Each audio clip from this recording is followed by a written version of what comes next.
Hello, everybody, and welcome. Good evening, Erev Tov, Bonasera, Namaskar, to Radio Shalom Romania. And do you know who ran alive? Yo ran live. So, welcome from Bucharest, Romania. I myself, your host, Yoran. This is the 139th episode or broadcast, as I would say, and we are having on today's show from the United States a very good friend of mine. And founder and director of Miller Wymann Training Inc. USA, Leandro D'Sylva. So before I let Leandro take the mic, I am going to just give an intro about him. Leandro D'Sylva is the founder and global training director of Miller Wymann Training Inc. USA. He has mentored, coached, and trained over 268,000 professionals from different industries across the board and the globe, and has trained in over 100 countries. Man, you're a global trotter, Leandro. So he is a product of Indian Institute of Management, IIM, Ahmedabad, Harvard educated, and is currently pursuing his fellowship from Oxford University in the field of leadership communication. Give a warm welcome, and let's welcome to the show, Leandro. Good evening. How are you? Hey, very well. Thanks, Yoran, for that introduction. I hope I can become half the man you described me to be. You are quite an accomplishment. Actually, I look up to you, Leandro. So before we get on today's very hot topic, and it really has a great interest to me of global learning and development strategies, Leandro, why don't you give us a little walkthrough about where you are today? How did you get to where you are today? Yeah, well, it was my actually second year at Harvard Business School, and it was the summer break. And we had to go in for some internship at that point in time. And so I got into BCG, Boston Consulting Group, and I was interning with them for about 8 weeks in the summer of 2014. Okay. And while interning, I was asked to create a program, actually. And I had about 12 years of training experience prior, pretty much pan-India at that point in time. And I created a program, and specifically with leadership, and then BCG, being a dynamic body as it is, asked me to create a soft skills-based program, something that I had little or no experience in. As a result of which I started to create from scratch, and voila, there we have, one of the leading soft skills program in the world, the Management 2, which is currently run in multiple organizations across the globe. I started off as a leadership coach, and slowly we ventured into soft skills. The reason being is because I realized, Yoran, that what can't be measured can't be managed. And with leadership or with coaching, for example, I mean, you can train, you can do a lot of good. When you walk away from an organization, one really scratches their head and thinks, like, what was done? Because can you really train anyone on leadership skills? What you can possibly train people on is management processes. Okay. So you either have it with you or you don't have it. It's like an attitude. You can go to Harvard and come back, but you can have a crappy attitude, right? So it's a lot on who you are as a person and where you want to take that learning. So that's how we started, and we moved. In fact, as a management decision and a global decision, we realized let's move from leadership to soft skills. We still do the oddball CX level coaching around the globe, but primarily a lot into soft skills. I see. Okay, so I believe you have given already an intro into Miller Wymann Incorporate, right? Well, let me share. Actually, I haven't touched base there. Thank you for jogging my memory. Because I was trying to understand. Are you already talking about what you have been accomplished, or where you are right now? I mean, like doing with as a global trainer and founder. So I just wanted to know where we were. Yeah, absolutely. So, well, while I was interning as well, we were sitting down with one of my professors at HBS, Dr. Hollingworth, and a student friend of mine, Tori Aiello. And we had both excelled. We had got A's in our first year at university.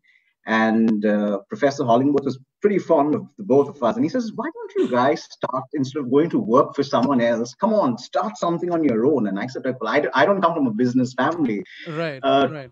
Tori had some business background in the United States. And so we decided to start off in the second year at University Miller Wymann. It's interesting because it was a coffee shop in Boston. That's where we were sitting down, and we created the entire name, Miller Wymann. And well, voila, now we're 6 years.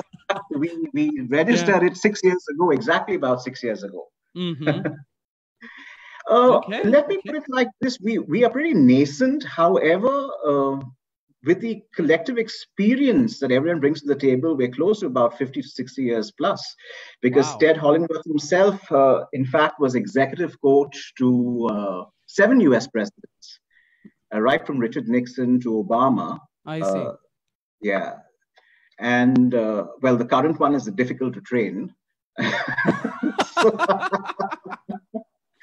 Well, no need to say anything else, but okay. No. But probably you would have an opinion about that, but we'll take that up a little later on. Okay. Yeah. Okay. So fantastic. So let's kind of go into the topic of today. And what would you consider are, I would ask, the main subjects or topics of global learning? What do they include? And before you answer that, I'm sorry, right. I would just like to tell everybody, we have Leandro D'Sylva, founder and director of Miller Wymann Incorporate USA. If you have any kind of questions, queries that you would like to ask Leandro, please feel free to come in directly into the broadcast of Your Ran Alive from my page and write into the chat box. I will see that I take up those questions and pass them on to Leandro. Now, just in case Leandro is not able to take up the question at that very moment, I am very sure that he will get back to you afterwards. So feel free, drop in those questions. Leandro's, you have a lot of highs from Shibani, Berna, Luigi, Jonathan, Lynette. It's like I have Ratan. There are a lot of people that have written in. So people, if you'll have my salam and my hello to all of them. So if anybody has any specific questions, please feel free to write in. So we're coming back to the start of the topic, or start of the questions, going up with Leandro. We're talking about what are the main subjects and topics, what would include in global learning? Joran, thanks for that question. Let me put this in perspective for our listeners. When you talk about learning, we specifically talk about adult learning because we're training everyone who's about 18 years of age. It's a different ball game when you have people below 18. Yeah. Number one, we expect when an adult is, let's say the organization decides to get us into train. And one of the things that we've incorporated is a little kind of an interview where we check whether the person has the willingness to learn this skill set. Because if they aren't, let's not waste the company's time and let's not waste our time, right?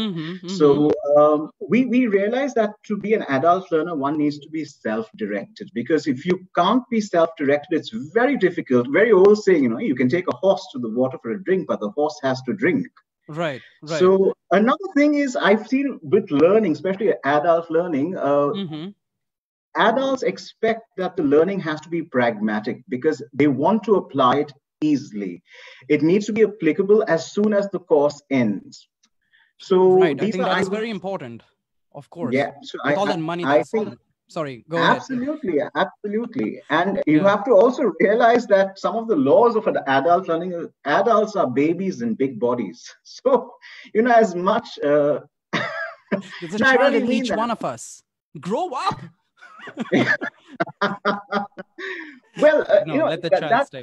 That's a fact, Joran, because sometimes we deal with people who are even 45 or 50 or up the CX level, and you realize sometimes the issues that they come up with or the insecurities that one comes up with, it's interesting. And like a doctor's oath, we never discuss publicly who we kind of work with or which current CX we're working with, because there is a confidentiality agreement that we always sign with clients. Right. Another important thing I realized is the moment the fun stops, the learning stops. So please, everyone who's interested in learning, don't take the mazza out of learning. There has to be fun 24/7 while learning. And I also believe, Yoram, that behavior, unless your behavior changes, learning has not taken place. So the question I'm asking here right now is like you, with the point that you're mentioning, don't take the fun out of learning. Do you think Right. it goes, does it come from the person who's learning or the one who's teaching? In whose hands is this in? Well, pretty much the facilitator, because we drive, like the captain of the ship, we drive the program. So the Mm-hmm. facilitator needs to have that focus on behavior and has Okay. to have the focus on creating that fun environment to learn. And you'd be surprised. Sometimes I'm working with CX level or about salt and pepper, hey, and almost a couple of years, many years my senior, Right. not Right. many years my senior, and it's amazing how they interact and how they react to some of the simplest things we learned growing up back home. Mm-hmm. Mm-hmm. So Wow. I always say, adults are babies in big bodies, and that is a law of adult learning. Absolutely correct. So there was a small point that you touched on, and you said it's global learning. We are right now concentrating with the fact of we are teaching adults. Have you ever thought about at a certain point teaching teenagers or having certain kind of trainings that would be adaptable to children? Well, I like the word adaptable because in the current global pandemic we all are in, one has to adapt and adopt, otherwise you become redundant or Absolutely. history. Yep. Mm-hmm. Well, Mm-hmm. one of the big qualities of an adult facilitator is patience. And well, I think when God was doling that out, I think my bowl wasn't really full. You have to have a whole lot of patience to Of deal with course. children or teenagers, and I don't have that at the moment. I'm patient with the adult learners, but then that also stretches a bit. Okay, so is there? I don't want you to be biased or non-biased. I mean, just not to be biased, right? So, and if you can answer the question, is there a certain crowd from a certain continent that learn faster, better, or adapt better after the training than others, or it's something that it just depends on? Joram, yeah, I don't mean to picket fence here, but to be very honest, whether you're training in Africa, in Australia, Right. in the Asian subcontinent, in India itself, Mm-hmm. Mm-hmm. or the US, or wherever, Europe, I don't think there is a huge difference in Okay. picking up or in retention. I think if the content is sticky enough and the delivery is even more powerful, that's when learning really takes place as well. Because I always say, and we believe that firmly as a firm as well as a company, Mm-hmm. that it's always 95% delivery and 5% content. I mean, what content can you not That's get well at the said. touch? Yeah, That's very well said. Is there certain content? I mean, the way you display. I don't know how you say it. The way you teach it, right. visually, audio, or kinesthetic, as they say. Is there Yeah, something better than the absolutely. other, according to Miller Wyman, or according to your teachings? Well, you stated it rightly. It's the VAC analysis, right? You can either have a visual, auditory, or a kinesthetic learner. Well, I am more of a kinesthetic learner myself, and so naturally, when I deliver through a lot of simulation and kinesthetics, where people Fantastic. learn by doing, right? Right. But it's Absolutely. very important, Yoran, to find a mix between kinesthetic, between visual and auditory. Because if I only do kinesthetics, then the Hmm. auditory learner feels left out and isolated, Okay. and the visual learner has nothing to really look at except for my not so pretty face. Okay. Okay. I have a question coming in. Can I take it up? Is that okay Yes, for you? Okay, so I absolutely. have just hold on. We're just going through. There are already a lot of comments that have come in. I'm really glad, people. If there is anything that you would like to write, as I see y'all are greeting one another, that's fantastic. I love the warmth on the chat that's happening. If you'll have any specific questions also to today's broadcast for Leandro, feel free to write in them. And right now I'm going to take up a question from Akash Sharma. And he's asking, do you feel, Leandro, adults are more difficult to educate than teenagers? Uh, Akash, thanks for that question. I don't think they're more difficult. I think that's an area of improvement from my perspective. I need to develop more patience, especially because I have a lot of nieces and nephews in that age group. So when I deal with them, I Uh-huh. know, well, there's a lot of love. There's a whole lot of love, but it's not easy because they are a different generation. It's difficult sometimes to cut through. You got to try different methods. Mm-hmm. So no, Akash, it's not difficult. It's just that I've been facilitating adults now for almost 18 years of my career. So Wow. That's excellent. I see you have a nickname. Many people are calling you Lee. yeah, Leo, yeah, Woo. absolutely. All right, Mr. Lee. Then I'm going to approach you as Mr. Lee. I have Ratan Sequera writing in a question to you. When selecting adult uh, individuals, the comment just went up. I'm so sorry. So when selecting adult individuals, I suppose you look for whether they have still retained their childlike curiosity into adulthood. Curiosity, I think, is a major driver to learn. And Mm-hmm. I'm going to pun on that word again, driver, because if you don't have the drive you're on to learn, like I said, you can go to an Ivy League school, but you just not learn. Yeah, you have to have that open mind.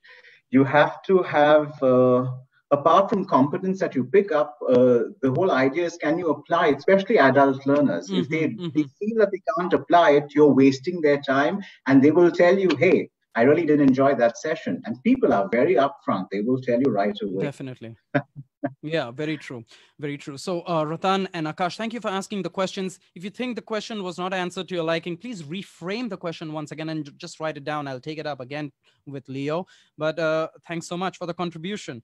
Luigi is saying, Leandro, does foundation education or past education play an important role in a successful adult education? So that's Luigi from St. Stanislaus High School, our ex Stanislaus. Absolutely. I think sitting in Kenya at the moment, right? I suppose he never disclosed his location. Maybe it's All right.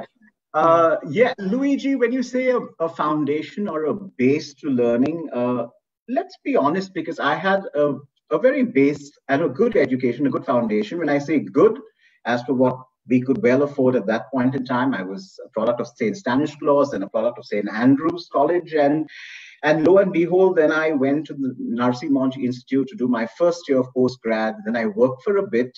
And then I went to the IIM Ahmedabad. So if you could see, it was just a climb in terms of the academic institution. To be very honest, people ask me, what did you really pick up in 2 years from HBS? It's the finer things that I learned in Bandra, Mm-hmm. like my mom sending me to a course, if I to Betty Vincent, or going to Pat Sharma when I was in college or in my Right. last year of university. These are the smaller things that have actually helped me today. It's not the big courses or the big degrees. No, definitely not. I So I see. think it's very important to focus if you have children or if you want to learn as well. Mm-hmm. Focus Mm-hmm. on the extracurricular, focus on these extra things that actually make a holistic development. Okay, fantastic. So Luigi, I Yeah. hope Leandro has answered that question and he replies to us. He's in Dubai, Ah. by the way. Okay. I have another question up from Natasha Flanagan. I hope I pronounced that correctly. Natasha, forgive me for my Flanagan. Flanagan. So I'll say that again. Natasha Flanagan. What tips do you suggest is the best way to begin a training session to break the ice, or should I say get people's attention? So, well, thanks, Nat, for that question. I believe it's an icebreaker. So, you have various tools in training. One could be an icebreaker, an energizer. When you're meeting an audience for the first time, you definitely do an icebreaker. You get to know people better. Mm-hmm. You get people to warm up with each other. Well, if I've been training you for a longer period of time, there is no need for an icebreaker. This is where a lot of facilitators fail. Right. Uh, because it's just buying in time. And I want to add a little thing to Natasha's question as well, in terms of people have to have this distinction between playing a game and Mm-hmm. running an activity, because an activity has a learning outcome. People don't pay us to play games with their employees. They pay us Okay. to actually develop them, bring them out of their comfort zone. Yeah, and put them in the real world, not to play games. So yes, icebreakers are important, Natasha, but at the start, you don't need to do it if you're second or third day or fourth day into the training program. What you could possibly do is a quick energizer, which could be a couple of seconds to a few minutes. Okay, so Natasha, I hope that answers your question. She follows up with another question. And Natasha, as I said, please feel free, if the answer is not to your liking, reframe the question once again for Leandro, for Mr. Lee, and he will get back to you with the answer. So she asks as a felicitator, how do you overcome presentation anxiety? Well, Nat, the old school of practice, practice, and practice. Let me add a little value here. I totally Two agree of the to biggest. that. Yeah. Go ahead. Yeah. Two of the biggest C's when it comes to presentation skills is, one is audience centric content, and the second is my emotional connect with my audience. And I can build stronger emotional connects if I use a sharp, like stories or humor, analogies, related posts, or for example, pictures and visuals, because they speak 1,000 words, right? A picture speaks 1,000 words. Absolutely. So use sharps to build that emotional connect so people warm up with you. And you can use a sharp anywhere. So it's very important to start off with your point of view or your main objective. Then you go on to your sharp. It really gets audiences moving. And let me share this openly with you with no cost here, because this is an HBS, Harvard Business School way of presenting. Yeah, we use a lot of sharps when we present. Yeah? When you say sharp, what do you mean by that, Leandro? Well, it's an acronym for stories, humor, analogies. You have related quotes, references, and then you have a picture, a visual. Today, people, PPT, it's dead. It's passé, right? Who uses PPT? So basically, you are the message. And I've seen sometimes heavy slides or slides that are really overcrowded. And it's like death by PowerPoint. Yeah, true. I've heard about that.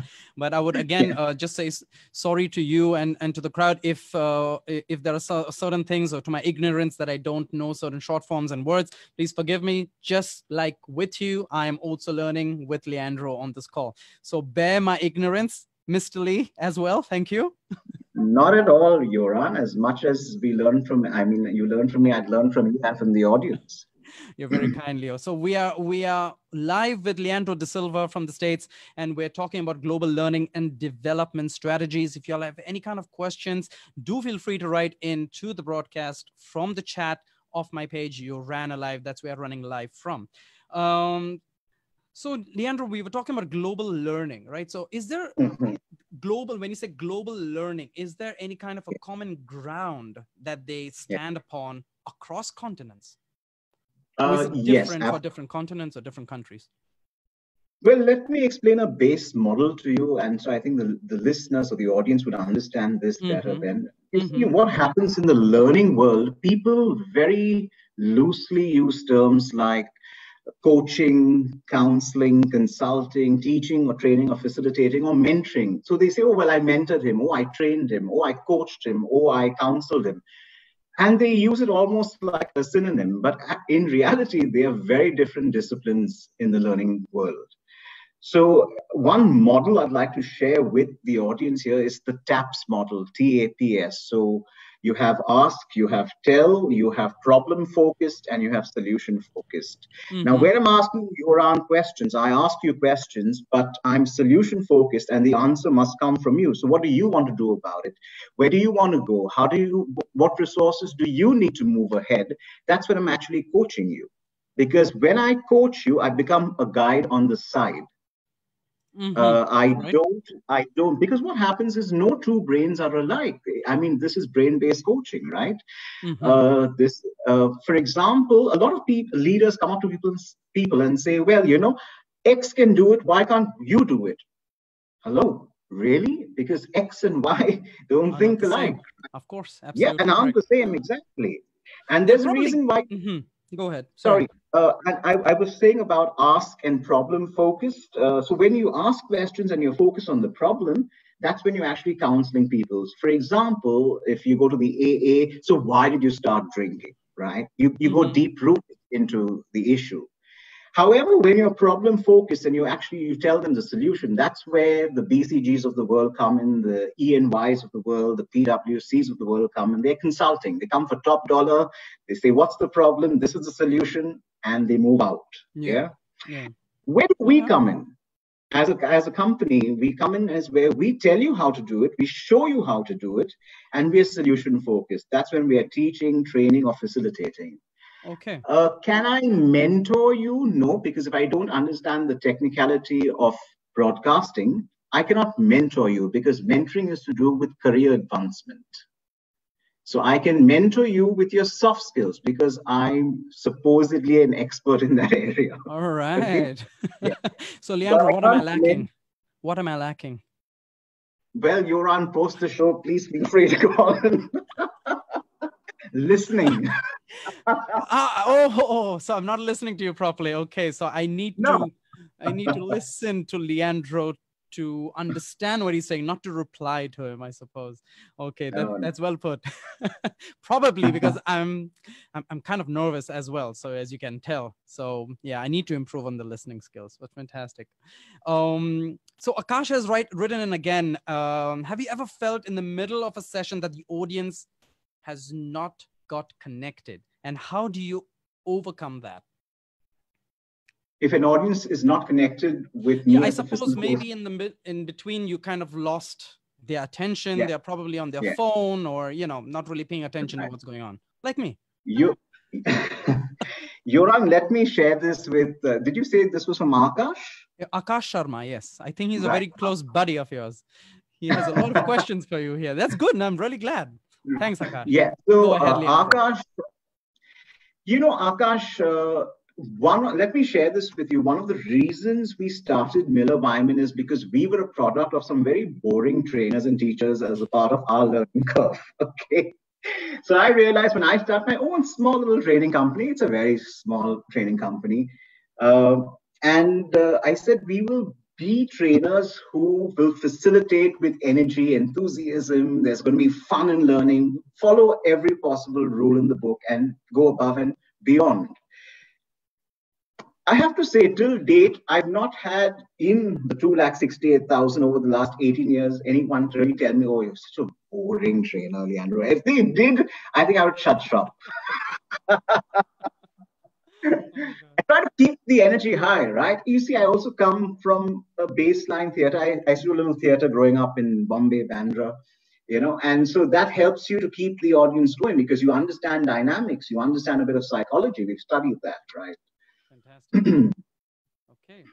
I have also, so sorry, Akash, I hope that answers your question. Once again, write in another question or reframe the question. Feel free to do that. And Leandro will take it up. I have a Ratan Sequera writing in, Lee, and he's saying, is your course also linked to creative thinking outside the box, and essentially generating ideas when dealing with any form of tasks, corporate activities? Thanks, Ratan. Yes, as a byproduct, I'm going to say yes and no, and I'll tell you why. Because when we started off in 2014, we did a whole lot of leadership courses. We also did a lot of soft skill courses. Then, as I said earlier, I realized that Peter Drucker says what can't be measured can't be managed. So we realized as a board, we took a decision, let's do private coaching sessions for the CX levels. But let's do soft skills, and we created the Management U program. In fact, we created that right when I was at BCG, right? Created the Management U program, put a framework to it. So under the Management U program, there are main courses like communication skills. Then you have executive presentation skills, you have facilitation skills, you have team building, and you have corporate theater. And the main objective of the Management U program is to make you as an executive more confident, more uninhibited, and more expressive. You can run it across the board if you're open to learn. One. Two, to answer now Ratan's question, yes, as a byproduct, while running these courses, there's a lot of idea generation within the team. We infuse a lot of learning or incubation so people can work in smaller teams, people can generate ideas. So we keep running that across companies that we go to all around the globe. So as a byproduct, yes, And to be specific, creative thinking, no. Okay, I hope that answers your question, Mr. Rathan. Leandro, the question here I want to ask you is, are there certain sectors that can adapt to global learning, or any sector for that matter is good for it to welcome global learning into their strategy?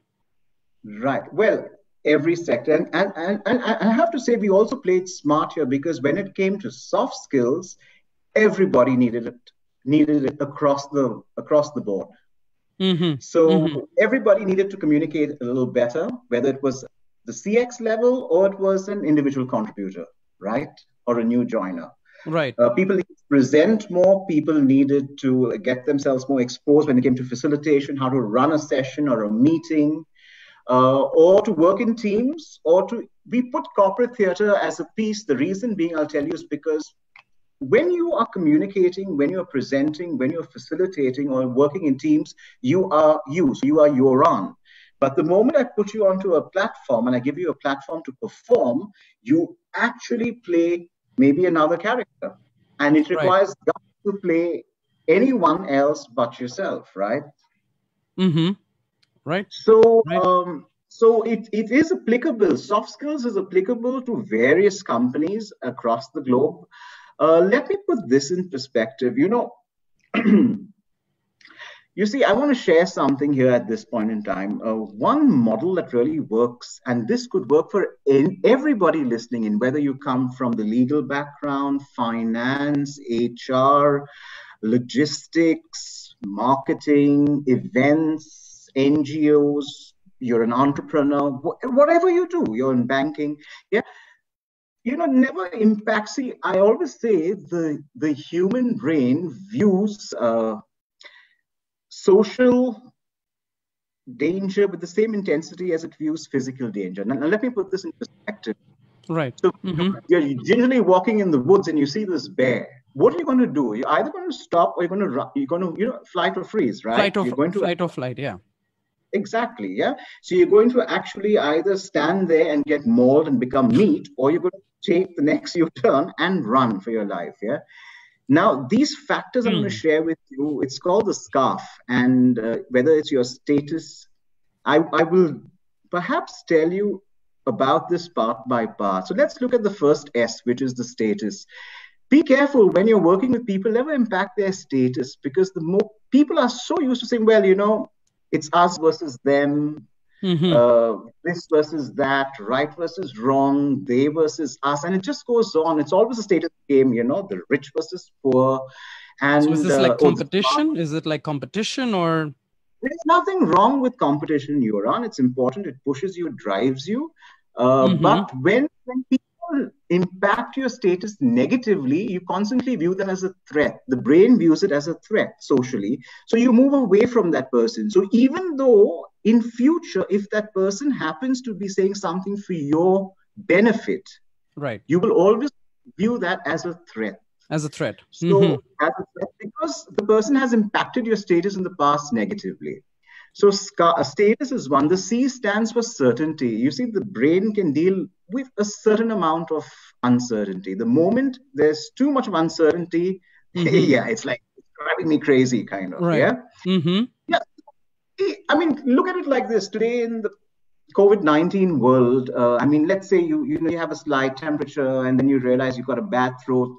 Your mind's racing. No, I need to run for a COVID test, maybe. Yeah. Right. And COVID test results come and you're all up and about and, am I positive? What will I do? How will I isolate? Where's the family? Blah, blah, blah. And then you realize the results are out and you're negative. And voila, there you are. Right. So the brain can deal with only a certain amount of uncertainty. So when you're dealing with people at your workspace, this is for all audience members, please don't impact their certainty. Be upfront, be clear. And this is to do even with learners, with adult learners. The moment you take away their certainty, they will rebel, right? I really like all the information that you're giving us. With the short forms that you have, I really wish at this moment that you had and I'm going to say the word PPT, or you could somehow do a screen share, because I think it would have been fantastic. But I never thought about that. But Leo, let's take this up on another forward session. I mean, do continue. I'm not saying to stop. What I'm trying to say is the next time we do the session or the broadcast, we should definitely do a share screen so that it's more visual, and that'll be more engaging, I believe. Thank you, Yoran. Can I finish with the AR and F? I'm just so checking. sorry. Yeah, it's just fantastic. Please go ahead. I was sorry. Yeah. You remember listening. I'm never listening. Yeah, I'm a bad boy, bad student. All right. So the A is autonomy. Well, this is where you tend to micromanage people. If you don't give them the autonomy, they're going to view you as a threat and they're going to move away. So if you want to bring people closer to you, never impact their autonomy. Give them the freedom to perform. Stop micromanaging. Stop mollycoddling. The R is relatedness. And this is a fact. People like people they can relate to. So the moment you feel you can't, and this is why even within teams and organizations that we work with, you'll find certain groups forming. Now, there's nothing wrong with that. It's just because there's a commonality or there's a certain like-mindedness, so people tend to work close together. And the last is fairness. This is a this is a big one actually, because fairness is the moment, most HR departments say the moment the appraisals are out, please don't share, it's confidential. And the moment the figures are out, everybody knows what everyone has got. Absolutely. Magic. Yeah, magic. Like, what happened? And yeah, exactly. And a lot of management, they come to me and say, how do we manage? People just don't listen. Everybody knows everyone's figures. Now, where I'm coming to is the moment you feel you've been treated unfairly. Let's say X in your team has got this percentage, you've got that percentage, and you feel you've done a jolly good job the entire year. There you go, straight away. You're either looking out for the next opportunity because you don't want to either talk because you don't trust. And this is why you see an exodus in most organizations post the appraisal period. It's not because they've got a hike and of course they will get a little percentage higher, but it's more from a perspective of because I feel I've been treated unfairly. And that's the scarf. Never impact people's scarf negatively. I mean, I was just sharing this from a global learning perspective because this is something you can apply to any training program. Okay. Can I take up another question? Yep. We have quite a few. So here's Luigi asking us again, or asking you, Leandro, given that you are a global trainer, what has been your experience when training adults whose language is not your prime language of delivery? Fantastic question, I think. What do you say? Absolutely. Thanks, Luigi, for that. And I think I can definitely answer that because I have trained in China, I've trained in Colombia, I've trained in Japan, I've trained a lot of South America where English is not the first language, right? So we have translators there. Most of the facilitators we use at Miller Wymann, not most, all our facilitators are Ivy League educated. However, our translators are not Ivy League educated. So they are with us. We conduct, we call the shots, we run the show for the client, but the interpreter kind of takes it through. I have to give you a little example. Once in China, I was running this program and obviously they were talking, I think, in Mandarin, right? And my rate of speech is any which way is a bit fast, yeah? And I should be the last person telling anyone to go slow. As a result, the interpreter had to stop and say, please, really go slow. We just can't understand, I had to really slow down because any which ways, the rate of speech for Mandarin is really quick-paced. And then with my fast-paced, half-baked English, it's a little more dangerous, So my personal question to you at this point, Leandro, what were your selling key points for a country that would not have as English as the first language to have your company training them, the locals, in English? Well, let's put it like this. We've never advertised. The beautiful thing about Miller Wyman is we've always had repeat businesses because we know our business very well and we produce results. That's So fantastic. once you've used us, you're going to use us a multiple times. And I've seen that work in the business model that we follow. Oh, yes, well, I hope I've answered that question in terms of Yep, definitely. Yeah. Definitely. I have Corina Leandro asking a question. Before that, I will just say Ratan Sequeira says, wonderful that you are a guide on the side, encouraging people to think for themselves. Fabulous approach. Coming back to Ratan, thank you for that. Coming back to Corina. Sorry. Yeah, thanks. I was thanking Ratan. Hi, Corina. Okay, so Corina Remedios. Yeah, Remedius. Yeah. Remedius. Okay, Remedius. Okay. What leadership training would you suggest for undergrads or teens while we are homebound during the pandemic? I think this is a really, really good question as well. Corina, thank you for the question. Forgive me for my mispronunciation. Leandro, take the mic. That's for you. Yeah. Well, there is a YLP, a Young Leadership Program for teenagers that we used to run. We don't run it anymore. I'm not trying to sell it here, but it was a very powerful program. We ran it for a lot of youth in Brazil.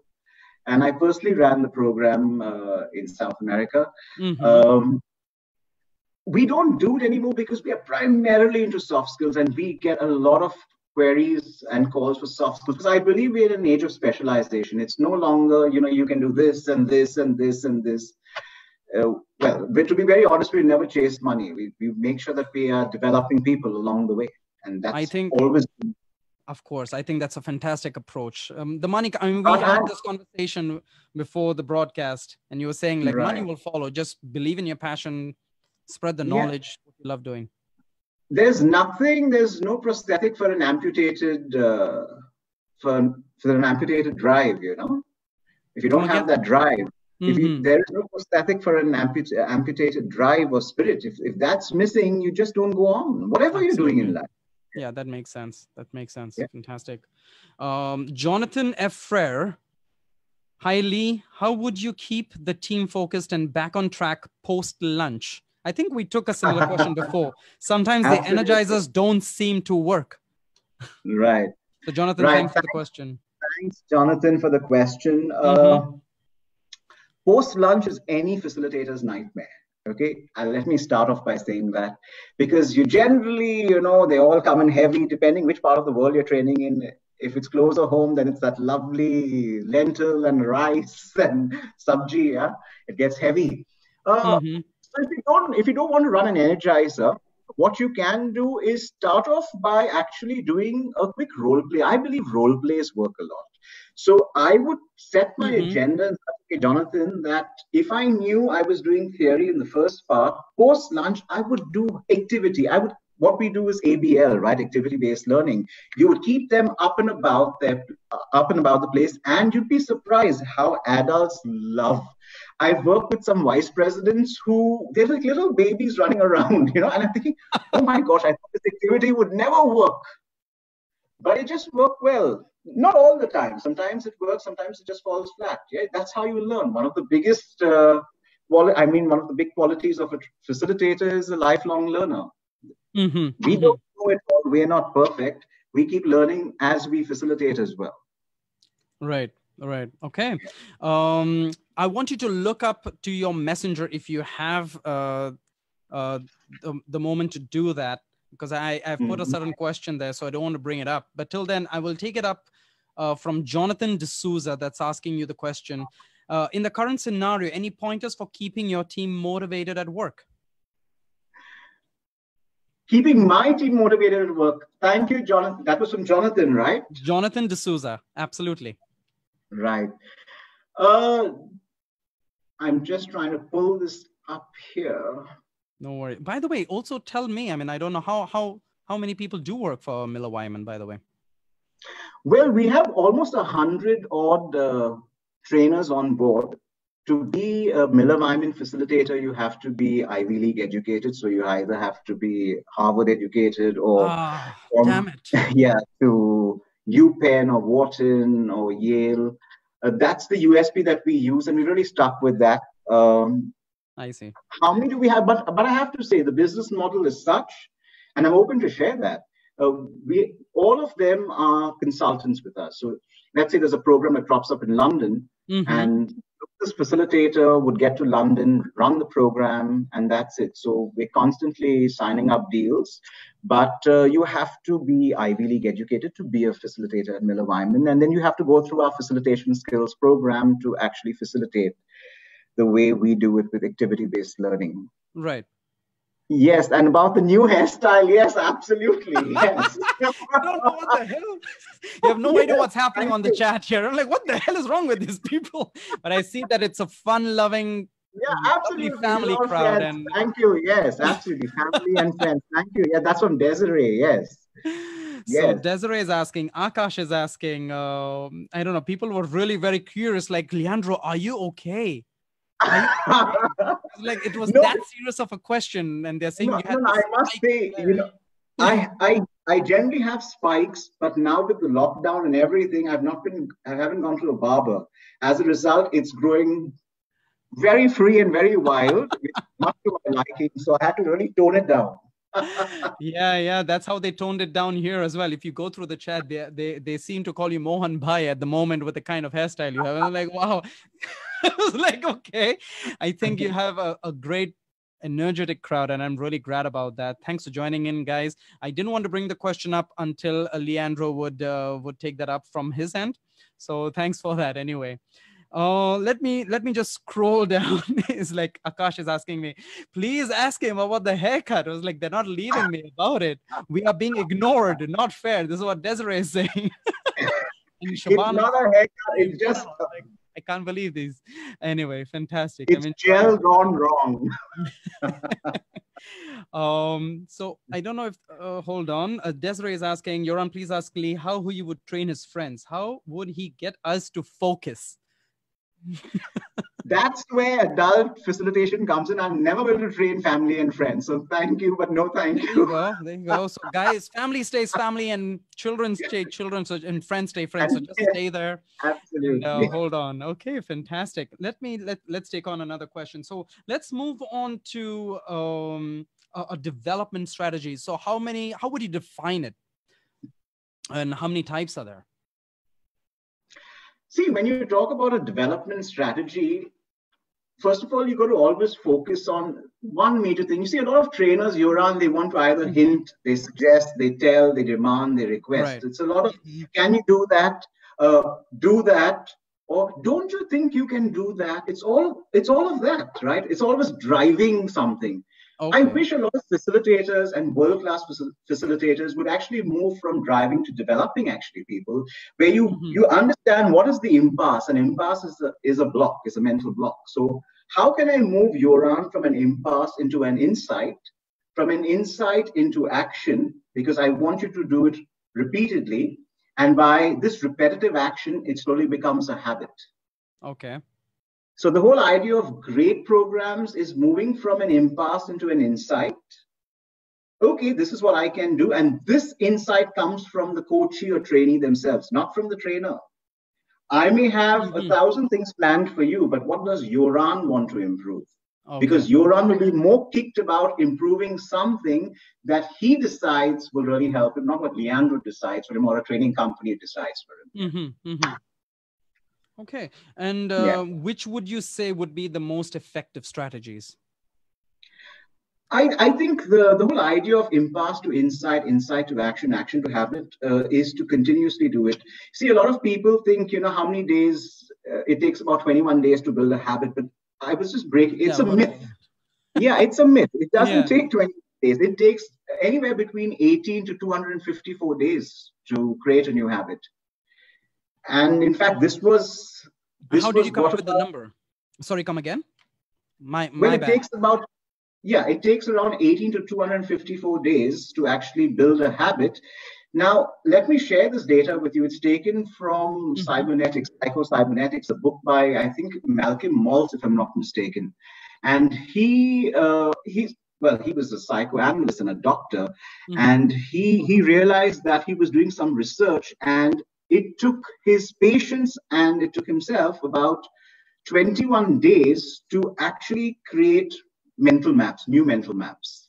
So I as a see. result, it became a myth that, oh, it takes 21 days to create a habit. But in reality, it takes anywhere between 18 to 254 days to create a new habit. Now, I want to say this, there's a rider here. It depends on the habit you are trying to form. For example, if I have to Mm-hmm. drink 3 liters of water while facilitating, easy for me.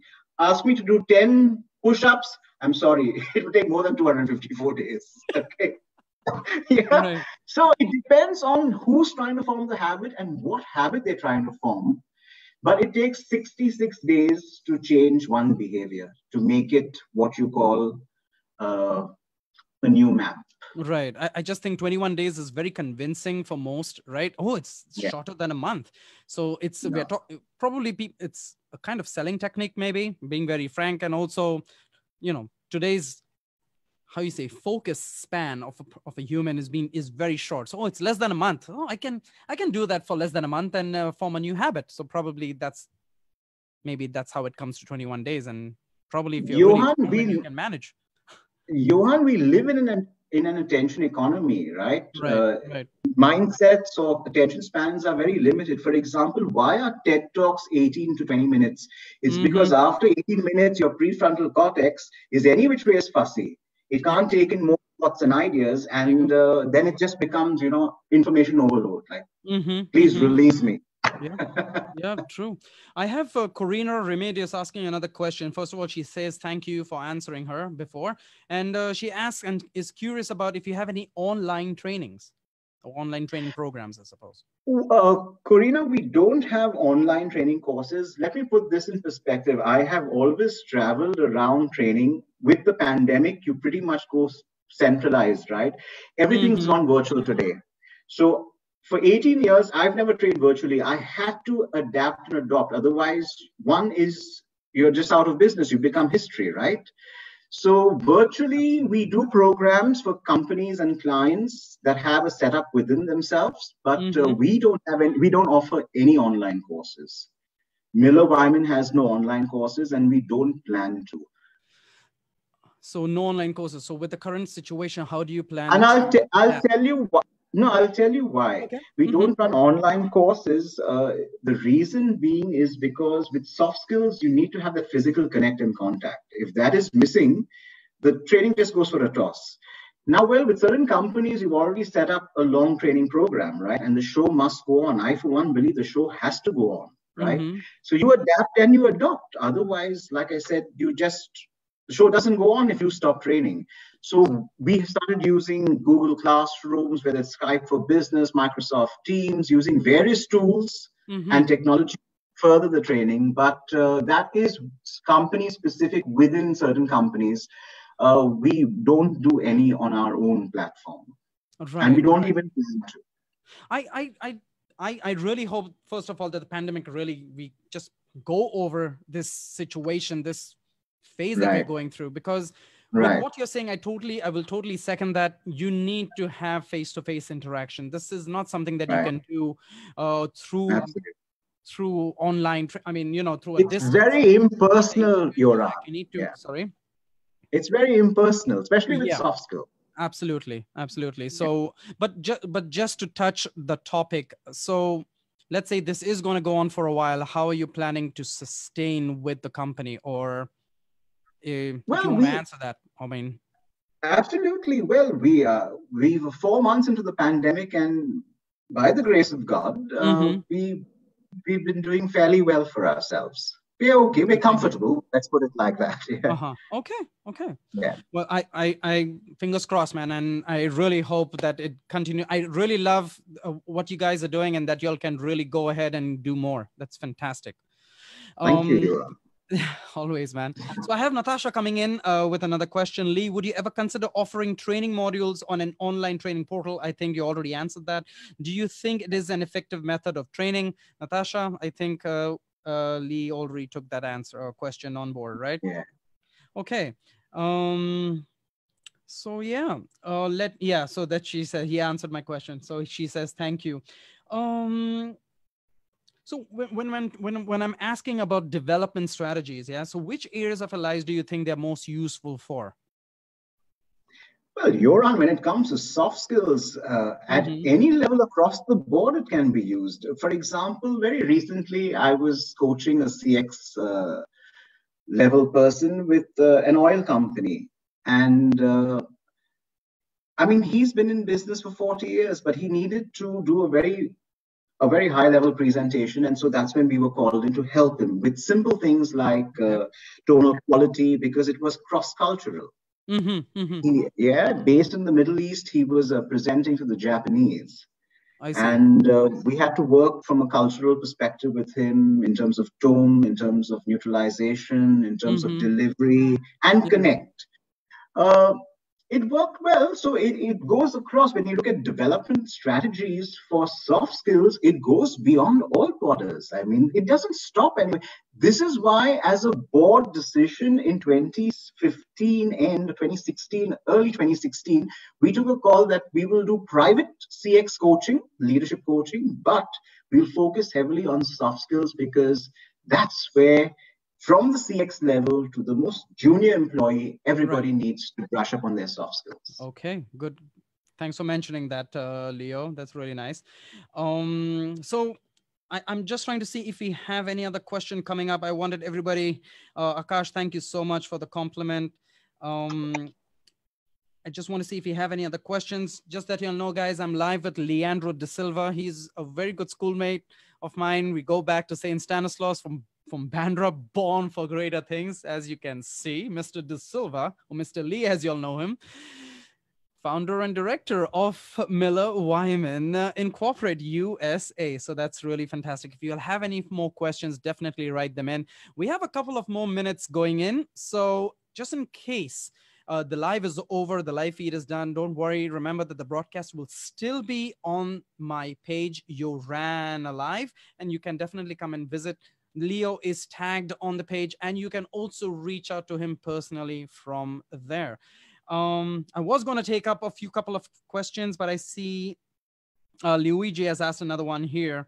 So Luigi, you are still studying. How do you manage to, as a grow wiser older, how do you manage to, as I grow wiser older, I realize it gets challenging. What advice can you give to adult learners? I know you said we are the driver, but what can be the push? Was I clear with the question? I apologize. Well, from the little that I answered, let me start off by saying, well, Luigi, the older you get, the younger your teachers are, right? So you learn, you see, there's a lot of experience that these young, sometimes I'm working with people in their early 20s who are just starting their career, and yet I'm working with someone who's finishing their career in their late 50s or early 60s, right? And if it's a private firm, sometimes they're even in their late 60s because they're heading their CX level, right? In that private firm. You will always learn, I think you need to be a lifelong learner to be in learning. The moment you think you know it all, and I'm saying this publicly, I don't know it all. Every day I conduct a session and I'm learning from the people in front of me. Absolutely. I will. And I think you've got to keep an open mind, Luigi. It's difficult. Well, to be very honest, my guide at Oxford is shooting bullets, okay? is absolutely spewing, because wants me to keep writing because I have to complete my thesis, right?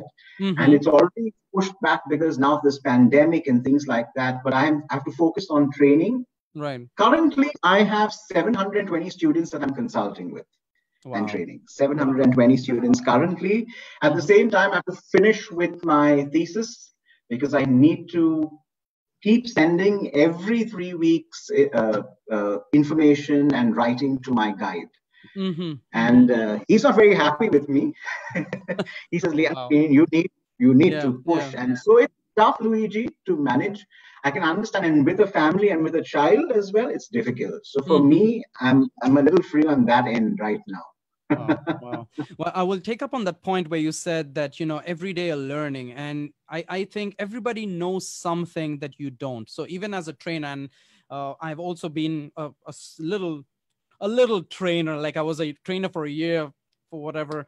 and I couldn't stay longer than that, but I was a trainer for an IT. And, you know, there's so much learning that you can do in the classroom with the people that you are teaching or the people that they're training with for the training skills and whatever. So yeah, I definitely back that up with you, So, Leo.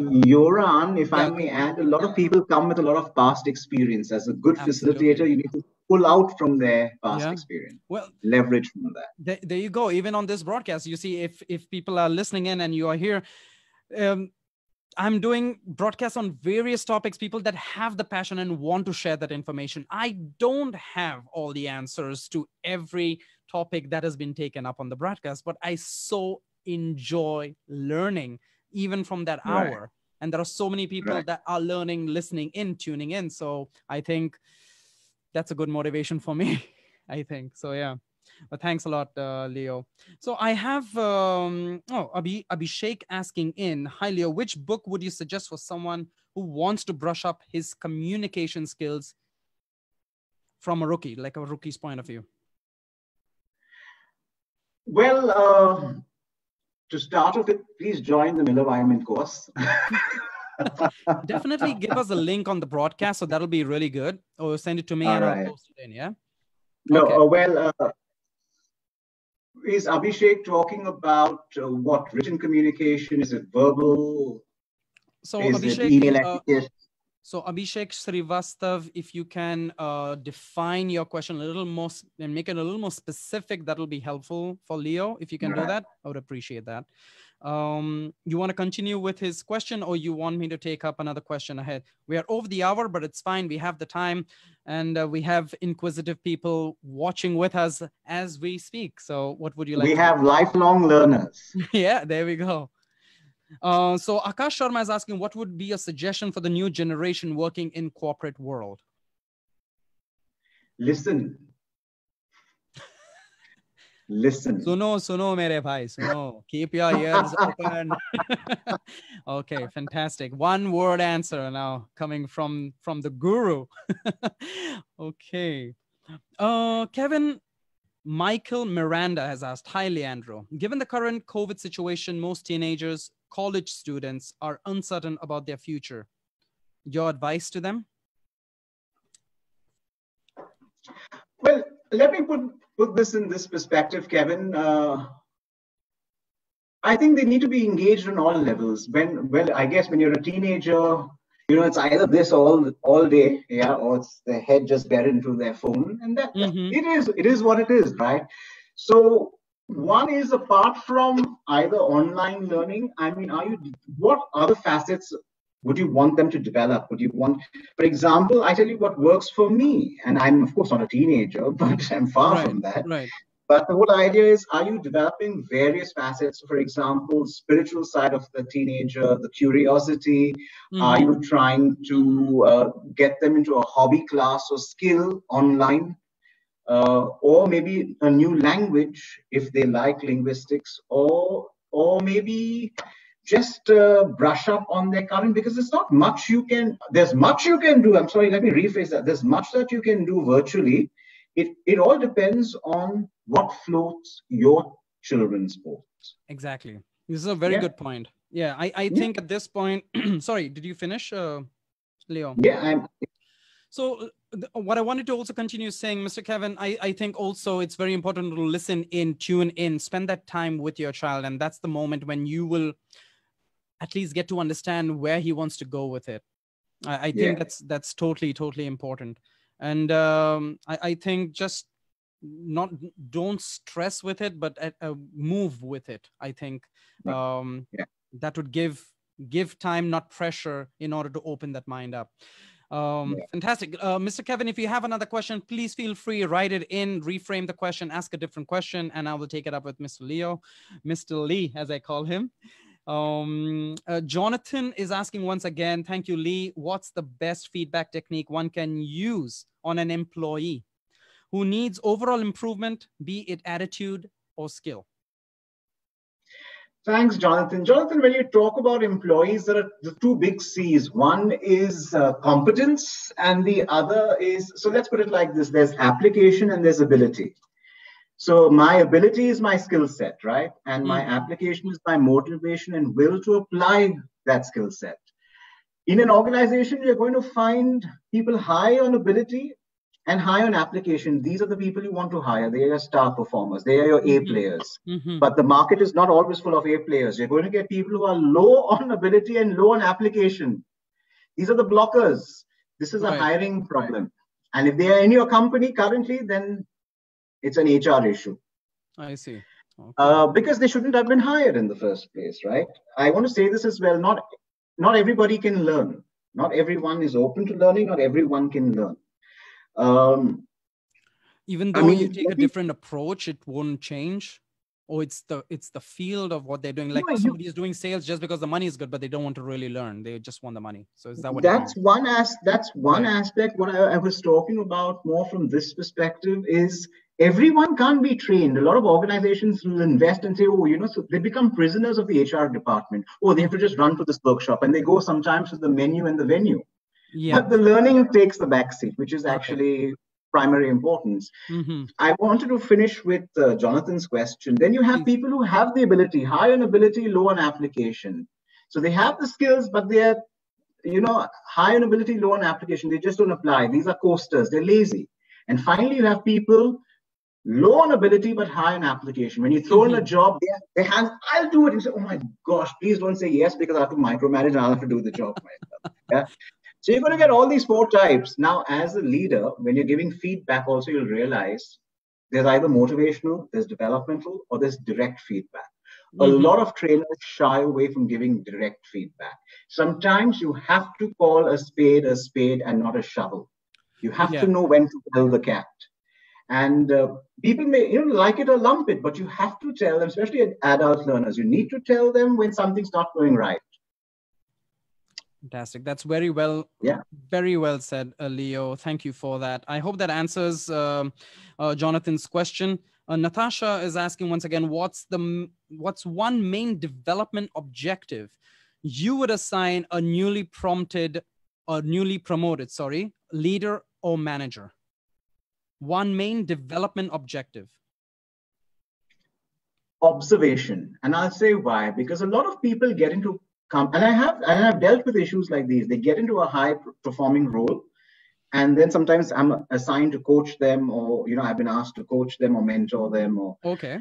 and then I realize they want to make changes immediately. So spend 6 months into your role, get a hold of everything within the organization, know what needs development, know your battles, know what to pick and what not to pick, and more importantly, listen. And this is the third time I've said listen. It's the most Absolutely. important. Even as a trainer, a lot of trainers love the sound of their own voice.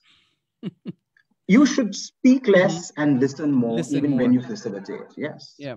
This is where the point of saying that you can learn even from others. Like I said, Yeah. every day you learn something from someone else, something that you Yeah. don't know. So that's a very Right. good point, and I will support that once again with you. Listen in, just like you started with telling me, Yoran, listen, man, listen to what I'm saying. So yeah, good point there. People are asking for the link, and I was asking you if you can send us the link to Miller Wymann registration. I think that's what we were Yeah. talking about. All right. So, Luigi says, well, after a productive day at work, I must say I enjoyed tuning into the broadcast. Thanks, Yoran and Leo. Luigi, it was our pleasure. I'm really glad that you could tune in. Feel free to write in any more questions that you may have. Wow, we are way above time, but we are still here, and I'm not going to disconnect. I hope you have time as well, Leandro. I hope you're not pressed for time. no, go ahead. Okay. I think do you have any other questions or? Yes, and don't worry, I still have the questions that I want to ask you, but Okay. I still have some questions from Mithul Bhatia. Right. Hi, Leo. What is the best advice you can give to someone who needs to work on improving themselves, on being able to have a better connection with their audience in their regular formal communication? I hope that question makes sense. Yeah, I guess what Mithul is calling out when you say regular formal, I think he's referring to a lot of email then, and to, I guess, to the Absolutely. management, yeah, All right. to the management level up, yeah, what we call writing up. Um, So, Mithul, there are two things. One is be specific and be succinct. These are two S's what we have in writing. Mm-hmm. Get to the point, and especially if you're writing up, they don't have time. So get to the point immediately. Absolutely. You know, so tell them what you want to tell them, and tell them what you told them, and then shut up about it. The three big S's: stand up, speak up, and most importantly, shut up. Mm-hmm. Absolutely. So before going into any kind of story that you would want to tell, and this is also something that I was told by my senior boss, answer the question that was asked in the email. Give the information first, and then you can get into the part of thanking, of saying where you are, where you were, and you can tell your story a little later, as you said. So good point there as well, Leo. Let me have a look. Okay. I'm seeing there are comments, but okay, so let me get to my question then. If there are any more questions, please write in, people. Leo, what's your take on, I mean, with the current political climate in the US as well as India? Well, you know, Yoran, there are two things we never discuss professionally. One is, especially in the training room on the learning center, is politics and religion. I always say is because who you pray to and who you vote for is only your business and nobody else's business. But since you asked, I have something to share. No, you don't have to. You don't have to. You just... well, you know, let's put it like this. You know, fascism. It's who I believe personally. It was. You know, what is fascism? I think it's all about, actually, Mussolini had a very, very interesting quote. He was the father of fascism, like he started fascism, right? And he said, if you pluck a chicken one feather at a time, no one really notices. And by the way, there's a lot of feather plucking happening closer home and back in the United States as well. And by the way, you just can't say that in one sentence really quickly together, you know. A lot of feather plucking. Okay. So, all right. Okay. I just wanted to remind people, I think you'll have really enjoyed today's broadcast. If you think somebody else will gain information and love the knowledge that was shared on this broadcast with you all, please very simply just share now to your timeline, and that would be very helpful to Leandro and to me. If you can do that, I will highly appreciate that. So thank you so much. Any further questions, please write in. The broadcast will stay on. We will finish live. I'm thinking maximum in another 7 minutes, but let your questions come in as you think about them. Leo, I wanted to touch on a sensitive question here, or maybe a close to your heart. I see that you are known as a coach with a heart. Could you tell us about the Winston and Wendy D'Sylva Foundation for Education, Development, and Social Welfare? Yeah, Yoran, you know, I lost my mom very early on. I was 19, still in college. It was a tough time. Yeah, and then I lost my dad in 2015. And I thought, what better tribute than to start a little foundation? And the reason being is, growing up, I saw, we didn't have much, but I saw my parents, we had less, but they gave more. I never saw anyone who came to our house leave without a meal. I saw my father interview and take a lot of people to the Middle East without one naya paisa as well. And that honesty and humility, I think, is very important to me. And more importantly, I said, let me start something in their name. I registered in Boston because I was right there. And wherever we go, we try and help either closer home in India, as well as, well, you know, in Vietnam, they have their child poverty rate is higher than their national poverty rate, by the way.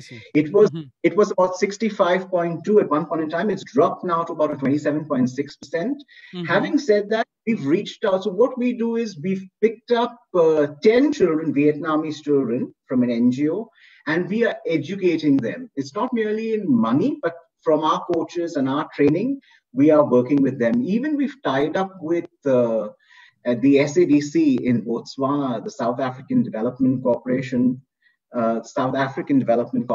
where we kind of work with the Princess Marina Hospital and children within the hospital.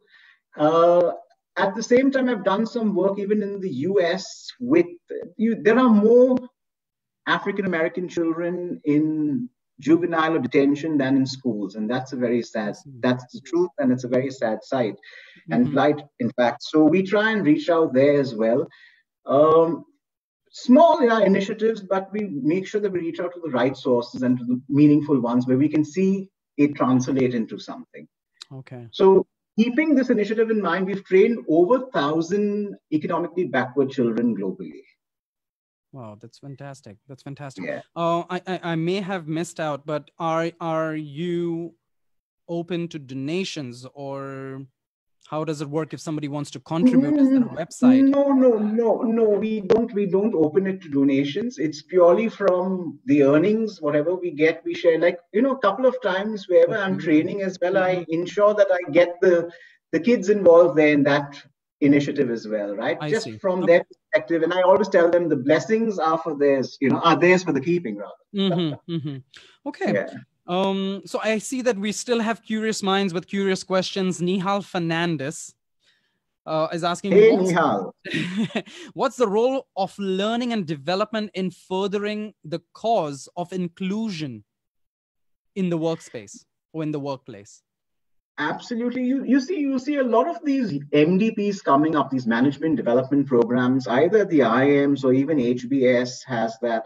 Recently, I was looking at the prospectus for was it Columbia? Yeah, Columbia, yeah. And there's a lot of programs being run. Unfortunately, Nihal, the rubber's not hitting the road, but so you're training people that we need more inclusion, more diversity at the workspace, but the rubber's not hitting the road. Some organizations make it as a pure HR mandate to ensure an equal, gender ratio higher.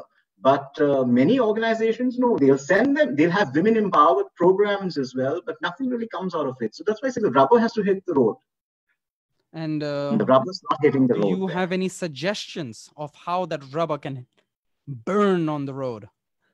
Well, to be very honest, to burn it right there is to actually to action it. There's no sense in sending your top lady executives to some big B school about inclusion, learn a course for 6 months, then come back, and your ratio is either decreased or it's at the same level. So do something about it. Action it. You see, like I said, the whole idea is to move from an action to a habit. Okay. And it's not becoming a habit to hire equal or diversity.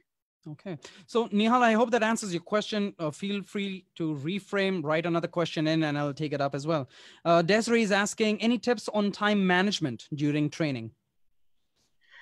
Yeah, very important. One would be, Desiree, to actually keep a tab on your break timings itself. I have to say, in 18 years of training, I've never been late to a single session. And I really pride myself for that. In 18 years of training, I've never been late to a single session. And I think that's the worst thing trainers can do, is be late for their own session. And especially if you're late for a session which is based on time management. Yeah. Yeah. Right. So one is maintain the break timing and maintain control in the class, because adults, like I said, are babies in big bodies. They will disrupt it somehow. They will throw you off here. You have an agenda. You stick to your agenda. That's why I always say, never fill your agenda. Keep it open to a certain extent. Okay, lovely. Desiree, reframe if you have another question, or if this answer is, if it has not been answered the way to your liking, as I would say. A lot of thank yous coming in at the moment, Leandro. I think you will go through the comments a little later on. I'm just looking out for any questions that are coming your way. Mostly congratulations and thank yous. It was a good interview or a good broadcast that we are doing. So I'm really glad for everybody that joined in. I'm just saying, if somebody else can benefit from this, definitely do a current share now. So that'll be very helpful to whoever that would listen in. Sorry about that.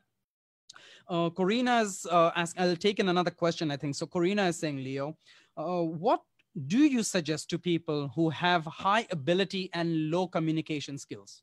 Oh, fantastic question. If you have high ability, that means your technical Yeah, I've got it. So that means your technical skills are high, you're good at what you do, but you're not able to communicate what you can do well. And why is America successful today, Corina? Because they are a land of PR professionals. They can sell ice to an Eskimo. The Eskimo doesn't need it. It's already in the tundra region. Yeah.